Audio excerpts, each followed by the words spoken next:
Eh bien, chers amis, nous avons vécu un beau carême, rythmé par les vendredis de carême, et puis aussi notamment la nuit de prière du 21 au 22 mars dernier. Mais voilà, c'est aussi les scrutins qui ont été marquants pour les adultes, les enfants et puis les adolescents qui se préparent au baptême, qui recevront ce sacrement avec la première communion, et puis pour les adultes, la confirmation au cours de la veillée pascale ou au cours du dimanche de Pâques ou du temps pascal. Voilà, c'est des moments forts, aussi bien pour ces personnes-là aussi que pour notre communauté qui les accompagne par la prière et qui se sent aussi renouvelés, portés par leur engagement, leur vie vécue et on pourrait dire choisis à nouveau à la suite du Christ. Voilà, mais c'est pas seulement ces événements du carême qui ont été notamment avec la Semaine Sainte qui a commencé dimanche dernier avec le dimanche des Rameaux, mais c'est aussi à travers les événements que nous allons vivre dans les prochains jours, dans les prochaines heures, à travers d'abord le jeudi saint ce soir avec le lavement des pieds et puis la célébration de l'institution de l'Eucharistie, si important comme sacrement pour toute notre Église, et puis avec ensuite demain le vendredi saint, avec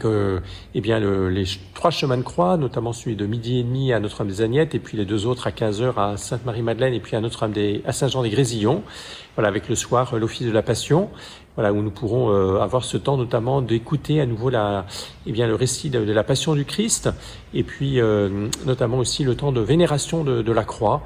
mesurer combien finalement le bois de la croix sur lequel Jésus est mort a été porteur de salut pour nous, et y compris en étant associé à lui dans le cours de cette longue semaine sainte.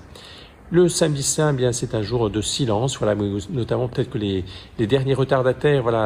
qui voudront recevoir le sacrement du pardon pourront le faire le matin, entre 10h et midi, à Notre-Dame des Agnettes, et puis aussi à Saint-Jean-des-Grésillons. Et puis nous pourrons ensuite vivre la veillée pascale le samedi soir, cette célébration si intense, si belle, si méditative, qui nous fait redécouvrir toute l'histoire du salut. Commencer déjà par la création et puis jusqu'à la résurrection du Christ, et puis le sens qu'en donne saint Paul à travers la lettre aux Romains, avec aussi tout ce qui pourront être vécu par les adultes qui recevront les 3 sacrements de l'initiation chrétienne. Alors bien sûr, et puis le dimanche matin à travers les messes de 9h30 à Saint-Jean-des-Grésillons, et puis à 11h à Sainte-Marie-Madeleine. N'hésitons pas à vivre cette grande semaine sainte avec le Christ. Il nous entraîne à sa suite, avec les hauts, les bas de notre vie, et puis aussi avec ces étapes du chemin de croix, cette année où nous avons demandé à nouveau des paroissiens qui ont vécu des choses, qui peuvent vivre des choses difficiles, comme ils l'ont vécu dans la foi et dans l'espérance. Un bon triduum pascal à chacun et chacune d'entre vous.